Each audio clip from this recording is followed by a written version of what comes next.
Hearing loss is a huge, growing and unseen issue for society. According to the World Health Organization, 1 in 5 people worldwide are currently living with hearing loss. This impacts their access to communication, employment, education, healthcare and public services. My name is Qais and I was born profoundly deaf. I wear bilateral cochlear implants which now allow me to hear and speak. It's this personal journey that led me to create Connect with Qais. The aim of this show is to provide a safe space where individuals can come together to discuss the challenges and opportunities they face in today's changing society. Today's exciting hearing and communication technologies mean we have more opportunities than ever before. Does society know this? Through Connect with Qais, I hope to raise awareness in society and in the media where those of us with hearing loss are often misrepresented. I'll be talking to people who are deaf and hard of hearing and those professionals working with them. Careers, relationships, technology, mental health, nothing's off the table as we hear the stories and insights that can inspire a more inclusive and informed society.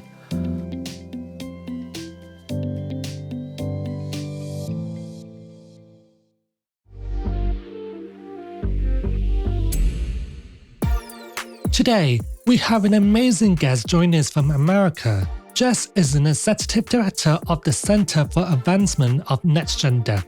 Jess was born deaf and wears bilateral cochlear implants to assess the hearing world and communicates with others around her. She is not only an exceptional content creator, but also passionate about sharing her journey through deafness and finding her identity as a cochlear implant user. She aims to empower families who are navigating the hardships of deafness within their households. In this episode, we're going to explore Jess' hearing loss journey and discuss the importance of deaf advocacy, and I cannot wait to share this with you. Hey Jess, welcome to the show. Hey, thank you for having me here today. I'm so excited to be here. Of course, it's so good to see you. How you been? I've been good. How about you? I'm great, thank you. Jess, I cannot actually believe that it's such a real pleasure to have you as my very first guest on the show. Great. This is like a whole year ago when you shared just about me. I've been so excited for you with all that you have yet to share and what's yet to come. And this is going to be an amazing podcast for sure. Yeah, exactly. I mean, as you mentioned, it's been almost a year. It's been almost surreal to think that I conceived the idea of this podcast a year ago.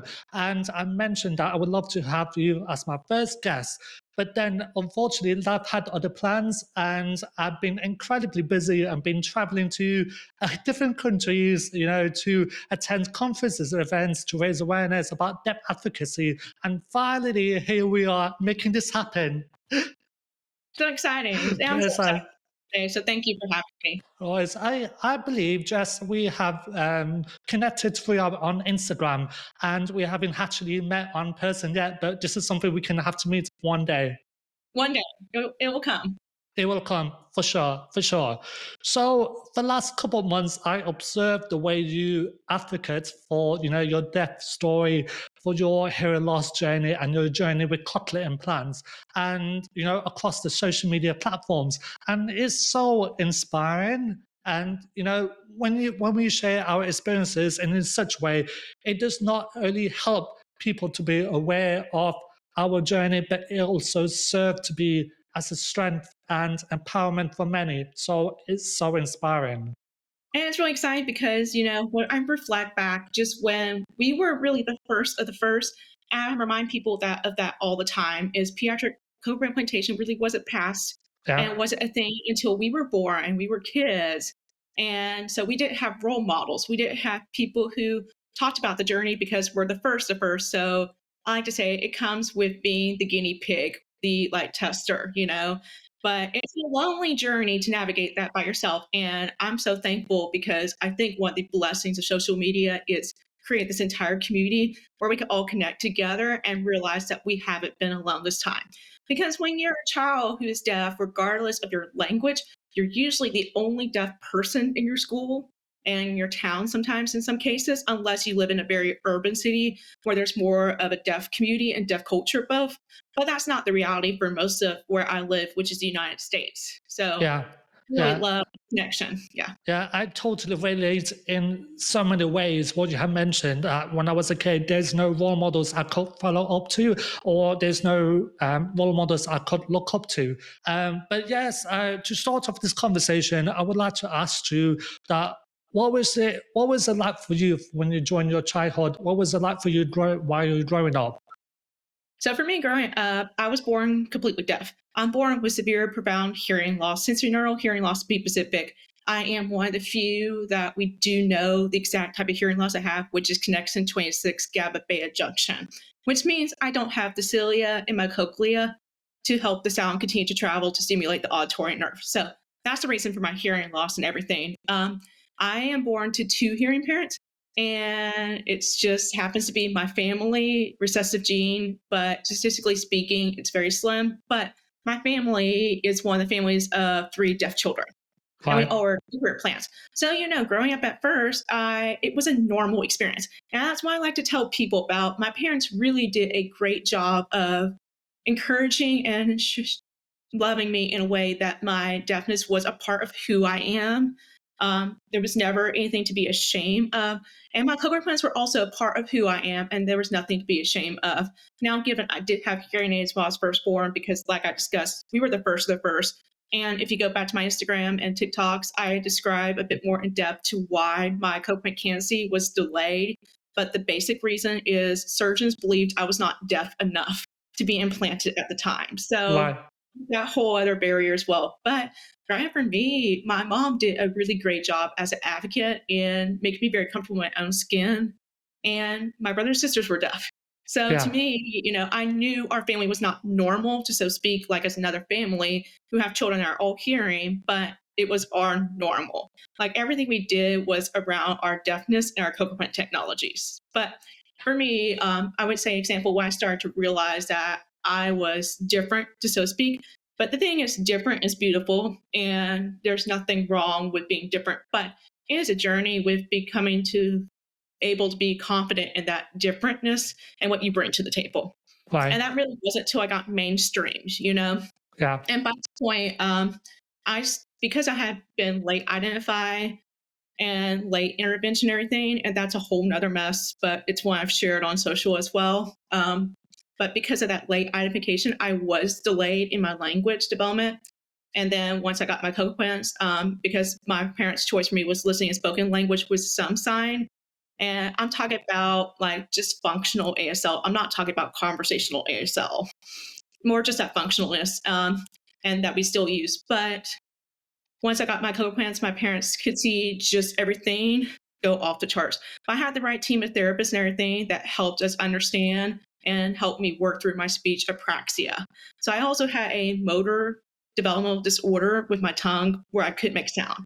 I had to really work through that as well in order to catch up to my peers. So when I walked into kindergarten, I still had a lot of speech impediments, to so speak. right, And of course, when you get in kindergarten in the States, you have to read out loud. And that yeah, was like the most anxious things for me as a deaf child. But my mom and my dad both, what they realized that it was a source of anxiety for me because I didn't want to sound like a stuttering person in front of everybody. They would actually ask for the books that we were to read in class ahead of time. And I would read out loud to them at night. And that was part of my speech practice at home. yeah. So that for me was normal. Like that would not be normal in our family. It felt like homework to me at that point at home. But that's just what my childhood looks like. And then outside of that, I grew up with my friends. Like there was nothing different. They just realized that if I needed some help not hearing what they said the first time, they would tell me again and stuff. So I found my village, my community as well, which gave me that sense of normalcy. Right, I see. It's like for every deaf child, they experiences in different ways. And when you were sharing about when you first implanted, you were implanted when you 2.5 years old. That's correct. Yes, 2.5 years old, just shy of my third birthday, which, if you know, our biological windows are for language acquisition, it's 0 to 5. So I'm already halfway through that. And there's just so much research, and we could talk about research and data and all that with language acquisition related to social and emotional growth, both, which is super Exactly. important. And that's why language is the foundation for all of that, regardless of the type of language. So, Exactly. And I was implanted when I was 3.5 years old. And, as you can imagine, for the first 2 or 3 years, that all the free brain development or language development has been delayed. And we have all this kind of extra support throughout the education, and it's kind of an extra pressure on us. we were the first of the first where people did trust cocoa plant technologies. And there was also a lot of, I feel, cultural harm about the view of cocoa plants and stuff. Because if you think about the deaf education system at the time, it was focused on one language and one communication mode, which was signed languages, which makes sense because it's the language of deaf people in the deaf community, both the deaf culture. But there wasn't any research to so speak. So we were literally the trial of, okay, is this a reality that's realistic or not? Yeah. And I feel that was also something that our families had to navigate, and we had to navigate as well, is not necessarily proving people wrong, Yeah. but showing people like this is another way that deaf people live, but it doesn't make us less deaf. And I feel like it's been so interesting because I know this has been a conversation you may have had multiple times as well. Yeah, exactly. And back in days we used to have, this one deaf community which is a culturally deaf. And nowadays there are so many communities out there that we have been spoken language. And as I mentioned, that every deaf child experiences in different ways. And for them, they have different languages, they have different needs. But for us, we use the spoken language, and those deaf community, they use a BSL and American Sign Language. But it's kind of interesting. But for those, imagine without cochlear implants, we are still deaf, right? Yeah. But with cochlear implants, it doesn't mean that it helps us 100% hear better. So is that kind of make sense? Exactly. And that's why I like to remind people just because we may not sound deaf, which, first of all, we shouldn't really talk about the different voices and deafness and try to compare each other voices. That's completely, honest and ableist, both. But the reality is, it's also an access thing.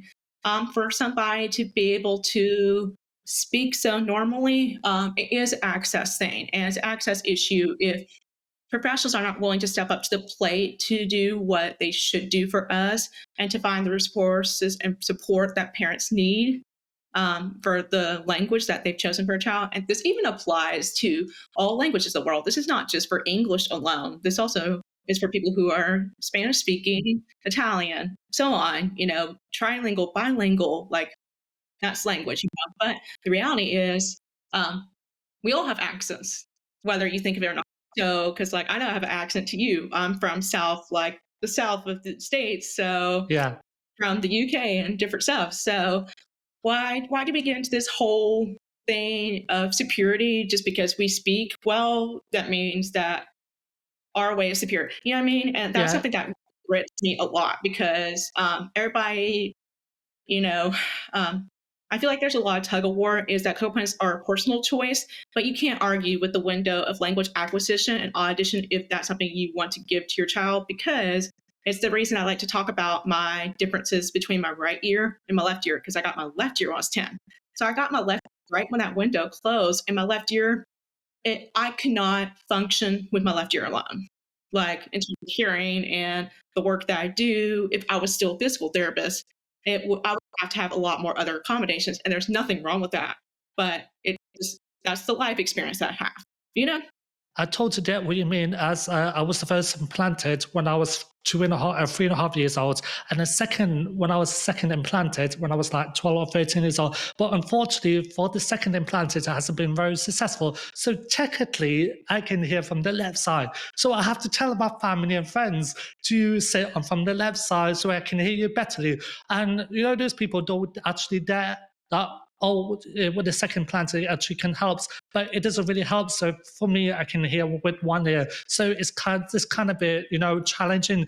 So in speaking of challenges and barriers, in our daily lives, I'd be interested to know that what are your challenges and, barriers that you face due to the deafness?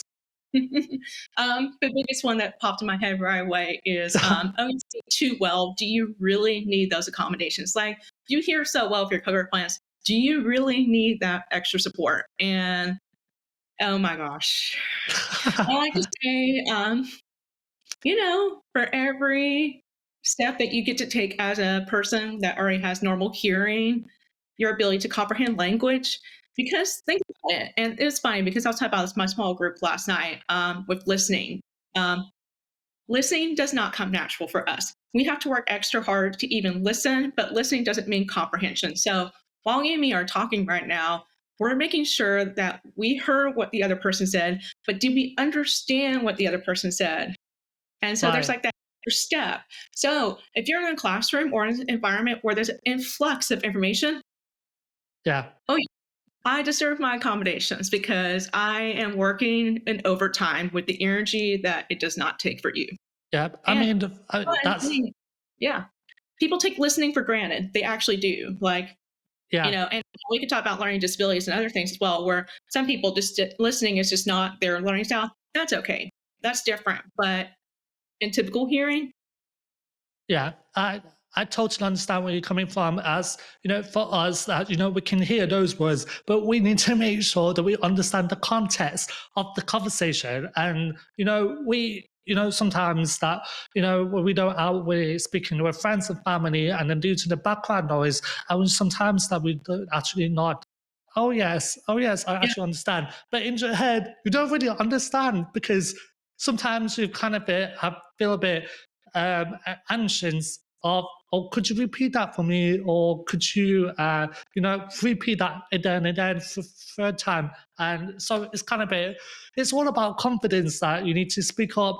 yeah. And then add to that, we also know that 70% of language is body language as well. So we're not just listening, Yeah, also reading your face, we're reading your visual cues. And I have to learn to think all the time because I'm a really hypersensitive person. And yeah, most people with hearing loss are like, we are going to pick up or overread the room sometimes. And that's something I like to remind parents all the time is, and that's why mental health is such an important topic in the deaf community and stuff, but anxiety, especially because we overread the room sometimes. Like if you say something, for example, be like, oh, I had an okay day. May it sound positive versus, oh yeah, I had a really okay day. yeah, That just changed in a second. You know what I mean? And for us, when we're listening, we're not just comprehending what was said, but we're also comprehending what is also being said underlining. And I feel like that's something people don't realize is an yeah, additional stress. So the pandemic was super hard for me as a physical therapist because I lost my visual cues. I like to lip read. I lip right. read well, and we had tried the clear mask and stuff, but I can't make my patients wear the mask that I need. Probably could by law, but it's that boundary of, as a physical therapist, I provide a service to people and they're expecting a certain service from me. So in a way, it's that customer satisfaction. You can't make a customer do what you need them to do. Sometimes. Yeah, I mean, yeah. But yeah, as for the challenges for me, that I find it really difficult to as a background noise, and it's something that I can use to accommodate for me to as a microphone or a mini mic that would help me to ensure that I don't miss out any of the conversation. Do you use any of the mic or FM system? I actually do not because I have found it does not pull in sound as well for me. But specifically, I wear Cochlear brand. So I have the Nucleus N7 processor. So Right. what I do is because Cochlear has an app for iPhones and Androids both, they do have a designated program that you can call, it's called Focus Program. It's something you have to ask your audiologist to give you because it's not unlocked for everybody. Like you have to get unlocked in programming. But I specifically use Focus. And what's super cool about that, it actually cuts out the background noise. And Yeah. based on position and where I turn my head, it narrows it down. But I think it's honestly for me, the mini mics have never just been super helpful for me because I learned with my own brain and taught myself how to block out background noise. And Right. that's an additional element. And when people hear me say that, they're like, do you actually can do that? But it's the same idea as it's called desensitization. So the example of this is when you learn to use the equipment very well and stuff, it's like wearing a watch. And we're just going to use a very basic analogy for Yeah. example. You know you're wearing a watch, but feel it all day unless it falls off. Right. And that's what people realize, that with background noise and stuff, depending on noise exposure and stuff, that if you choose to implant your child at a young age and if they're given the right supports that they need and stuff, you'll find out that children can actually figure out how to use their hearing technologies and actually um, be able to block background noise with their brain, just like a typical hearing person would do. But we still would need those additional support sometimes. So, Of course, but sometimes again, that, try to use the focus program as that additional support and look for it. yeah, exactly. But sometimes it kind of confuse ourselves that is it just us that we can't able to hear, or is it a cochlear implant mapping that we're not able to, increase the volume, or is it the background is actually noise, and all the thoughts come to our heads that, and is it us or is the background noise? So it's kind of a bit overwhelming at the same time. Oh yeah, Yeah, for for sure. sure, And for sure. I'm really thankful for the additional technology benefits we had. Like we Yeah, didn't have the microphone iPhone clip back in the day. yeah. Um, I had the FM system. We didn't even have the mini mic. So I laugh because my parents come to me all the time. They're like, "Oh, what do you use in the restaurant? Do you just use the Roger in the restaurant?" And I'm like, "I didn't have that technology." So Yeah, that's the thanks to our technology. That's the what kids have now, at least for effective communication access at that point. So. yeah. Right. So I would like to ask you that, of course, there are so many misconceptions and stereotypes out there in society. Well, I would just like to find out what's your perspective. What do you think that are kind of a specific misconception and stereotypes about the deaf and hard of hearing community?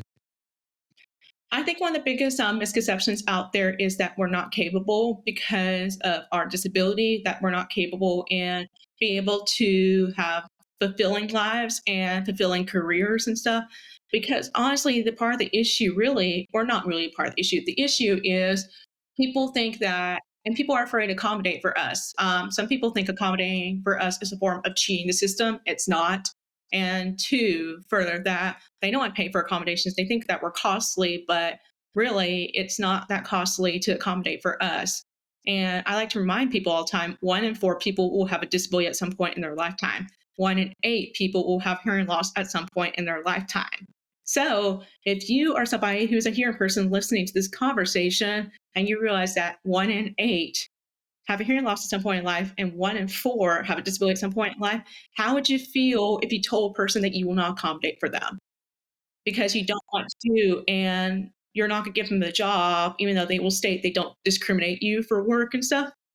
It's quite struggling to deal with people out there who are assuming that, oh, because we have additional needs, and if we don't have these additional needs, they are find a bit annoyed to support us, or oh dear, we have to wear this FM system.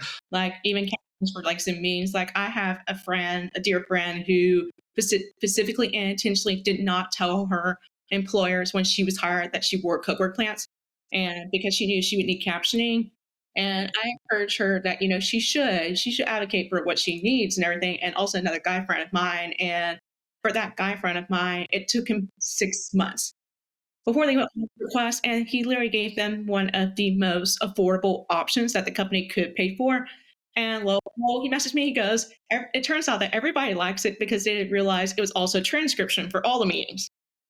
And that's why I remind people, accessibility doesn't just benefit people with hearing loss or anybody with disability; it benefits everyone. So Yeah, that's kind of another barrier for the workplace. When it comes to an employer, you kind of anxious that when you're having an interview, you want to be not sure that if you are being vulnerable to showing your disability or showing your condition, and sometimes the employer, oh, I would find there somewhere else who's a better candidate and might discriminate your disability, and you have sometimes you don't feel comfortable showing your disability, so it wouldn't have this issue.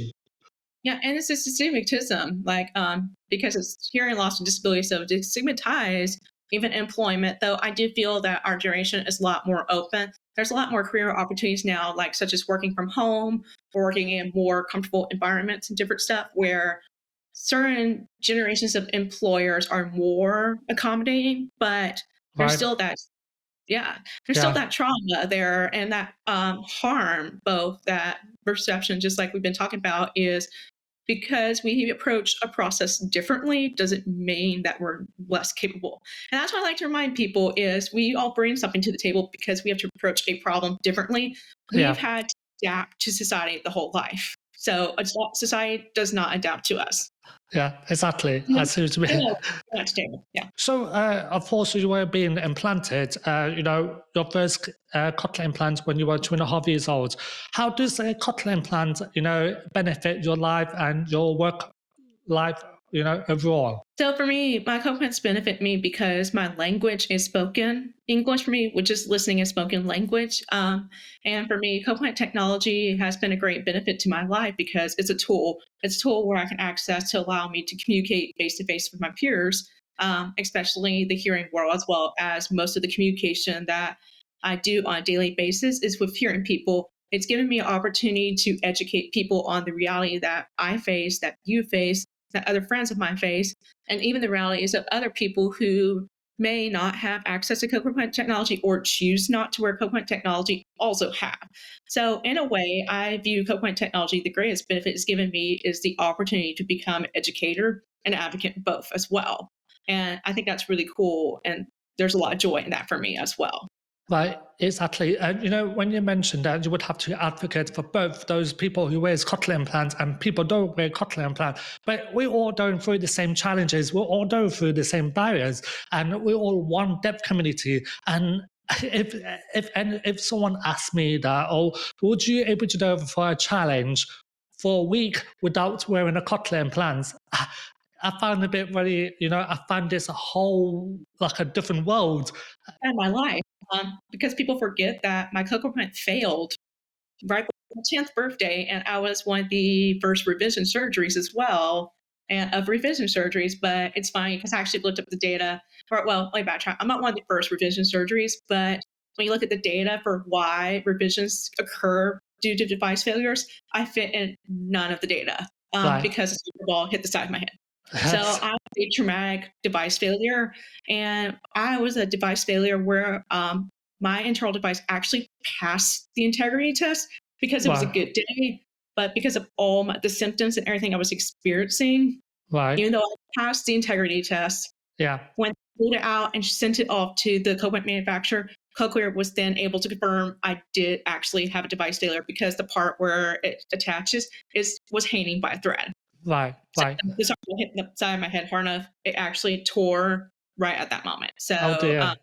yeah, and that's when I was 10. But that was the time period when I came to appreciate that I appreciate my hearing privilege that I get with cochlear plant technology. And I recognize because I do have that benefit, like I have more opportunities with cochlear plants than my friend whose native language is sign language and may not choose to wear hearing devices. But that doesn't mean that they don't deserve the same opportunities that I do. Yeah. You know, I see what you mean. Yeah. so it was a great experience for me because that free. Let's see think about this. With all the sound that I was having issues with, basically it sounded like a radio static at high pitch. Right. So I couldn't wear my cochlear plants for about 3 months. And I had transitioned from being in my school to like almost a hybrid. The school was willing to work with my mom and let me be homeschooled some days and then classroom certain days. And Yeah. I was relying on visual cues, writing on the bulletin board, writing on the whiteboard, and some functional sign as well. So that's what it was like for me 3 months. And it's an experience where I look back because it's never, I took my hearing with cochlear plants for granted, but it is something that I realize that I like because it's what I prefer and it's what I need for myself. But I also appreciated figuring out and troubleshooting other ways to communicate with my family and friends during that time. So, of course, we were talking about the deaf advocacy. So, do you think that as a deaf people that are role models as needed out there? So, in terms of the social media platforms across the media industry, do you think that we need a lot of role models out there? And I definitely think that representation, speaking wise, still has work to do because it's also the exception. When you think of the word deaf, you usually think of capital D deaf, which Yeah. is alluding to someone who signs as well. And what a lot of people don't realize that some people whose native language is sign, they may be wearing hearing devices too. But if you look real close at television and different stuff, some of these people are not wearing their devices, and that's okay, you know. But I feel at times I get frustrated that perception, like we can't be both. Like if we're bilingual, for example, like what's wrong with not displaying our hearing devices and stuff and showing that, hey, have you ever considered that somebody who's deaf that wears hearing devices that they may need sign because that is the way they understand and comprehend language, but just the same way that showing somebody on the screen that whereas hearing devices that, hey, we actually need additional supports too, like being in the classroom and captioning. I actually saw recently, I can't remember the actress name, but I really enjoy seeing the clips from it. I think it's called Sex Education on Netflix. And the British, yeah. And Yeah. there's a current actress right now that is deaf, and she does use hearing technologies. And I've really enjoyed the clips, and I felt like that's the most positive representations I've seen yet because she was sharing with her friends in these clips in a mainstream school education that how she has to work harder just because she wears hearing devices, she still misses out on certain things as well, and that she doesn't have effective communication access all the time. And she talked about, I use sign too, but they did portray her as always signing like you would see in other shows and stuff as well. And there's Yeah. nothing wrong with the main character of the deaf person being someone who always signs only, but I think it contributes to some of that misconception that there is a fluidity in our community. Like there is a spectrum as well. So that's one of the things I feel like I've enjoyed with social media and stuff. But I think the unfortunate downside with social media and deaf advocacy is because we have this representation of what we think in our heads and stuff. I've been told numerous times, you're faking your deafness. You really don't look deaf because I don't sign. Yeah. So also that element, like we need to start showing, and you may not see me sign. And the reason I won't sign on social media is because I'm not fluent in it. And two, I use it very functionally. Like I use it maybe here and there. And for me to really become immersed and a conversationalist with sign language, at least American Sign Language for me, it would take a lot more work for that I am willing just because I like to learn. That makes sense. But it's not necessarily because I feel I lost sense of my identity for not being signing. Does that make sense? Yeah. And this like cultural and like identity wrestling a lot of, okay, the world and representation around of a deaf person means they look like this, but I don't fit the mold. But does that make it less? Yeah. We need a representation in every deaf communities. What I believe is important to advocate for ourselves and to support for them in any way. Exactly. And I think, depending on where you live in the world, absolutely that deaf people whose native language is a sign language absolutely face many more barriers than you and me may face. But Yeah. that doesn't mean that we don't face left barriers. I actually like to argue that my family faces many barriers as a family who is trying to find um, interpreters and sign language but the issue is because we hear um, our barriers are not oppressive enough. I don't like to use the word oppression, but a Yeah. lot of the story, my state did oppress my family and did oppress our choices. And it's one I'm very careful to use. But I think that's the hard reality is that people think just because of cochlear technology and hearing aids that we experience no form of oppression, but we actually do. Of And it course. may not look the same way as a um, Okay, so I'm gonna summarize it this way. I face oppression for my natural language. Just as a deaf person whose native language is sign also faces oppression for their natural language as well. Now do I have more access to it because of open technology? Yeah. But my family had to fight tooth and nail to find the right team to tell the state and ask the state, like, could you consider this as an option? And they go, no, you just need to ship her off to the deaf school. We'll raise her. And my family was like, that's not even honoring family choice and stuff. So Yeah. that's where Yeah. I get a podium with the whole deaf representation sometimes that I feel like there's also misperception that people with cochlear implants, and I'm talking about more family of children who are implanted young and stuff, because there's a difference between a child who's implanted young versus an adult who's implanted. Um, what barriers they have to face, and how often those parents are continuing to advocate over and over again and educate over and over again. And the child is also educating over and over again about their needs. Whether it's, they are like us where we're oral deaf, where we prefer spoken language for our technologies, or they're bilingual where they need the support of their sign language and their oral language both for, you know what I mean? Yeah, And like yeah, the thing I like to drive home is there is actually an oppression of all the time around us because of misperceptions of society and deafness in general, but also because there's oppression on language just in yeah, general. exactly. Even It's there's several people whose primary language is Spanish, and the school systems here, your language is English, and of course we could talk about how the states we are very hyperfixated on monolingualism, and we know that's not the reality of the rest of the world and stuff. And it's one that I try to work through to not be so monolingual, um, but there's even oppression on language right there, even just for a child who's hearing whose first language is Spanish because it's not their natural language. And they're yeah, being educated in the language of the States, which is English, right. without any English. Yeah. You know what I Yeah, mean? yeah, I see what you mean. It's like we need to work harder. We need to, well, of course, we have a long way to go. So, in speaking of advocacy, what does advocacy means to you? Advocacy always means education. Advocacy means education, and I'll talk about over and over again because it's not just a form of education. Because when you think about advocacy, you are first of all sharing what you need. So then, in that sharing what you need, you then have to educate people on the why you need what you need something, and then three, there's another third component. It's an empowerment form of yourself as well. Like you know what you need, you know the why what you need, and you are empowered to take it into your own hands. Like, I'm going to do what it takes. And I'm Yeah, just asking you to help me to do what it takes so I can ensure that I can do what I'm capable of doing. that's a great response because the last 2 years I've been into advocacy industry trying to advocate, and I can see how it's actually make a difference that if we raise awareness and people would know, but if we don't advocate for ourselves, how people would know?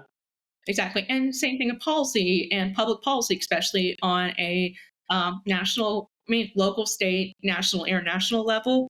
If you really think about when an advocate comes in to talk to policymakers, what are they doing? They're educating first, and they're telling people about what needs to be done and why it needs to be done. Yeah, So it's also exactly. an empowerment too. Yeah. Exactly. But sometimes we, when we advocate and we say these words, but it doesn't actually, it doesn't make an action. And, we have to make sure that the action is actually happens and it actually makes a difference. Sometimes we have great ideas. We would love to do this project. We have these conversations, but we want like to make an act and make a difference. And that's the difference in advocacy. Advocacy is not passive. Advocacy should be active. Yeah. Like you cannot be an effective advocate without some form of action, whether it's action for yourself of what you need, or it's for action for what another person needs, or it's action for what the public and what the population needs, both. That's effective advocacy to me. There's that active piece. And that's where that empowerment comes in because you're actually doing something.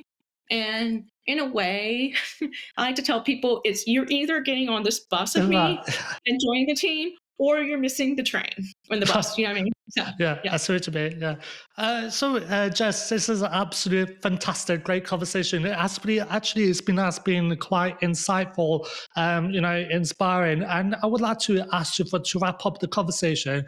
What's one piece of advice or key takeaway you would like to leave with our listeners with? Since we touched a lot on the advocacy piece, I like to remind people that advocacy starts at a young age. And if you look at the hierarchy of advocacy actually starts with self-determination. And the role models where self-advocacy comes from is usually the caregiver. Now, given not that everybody has a healthy family situation where they may be able to look to that parent or caregiver for that self-acceptance and that self-determination of what their needs are because they have somebody else who's helping them through it. And that's why the need for deaf role models or just a friend or somebody they trust who advocates for them. Because when you role model advocacy and stuff, you are role modeling to that child with their hearing loss or their disability just how normal it is for them. And in Right. turn, you can facilitate and foster that self advocacy in your child as well. So I like to remind people that you can't have self advocacy without self determination and self acceptance.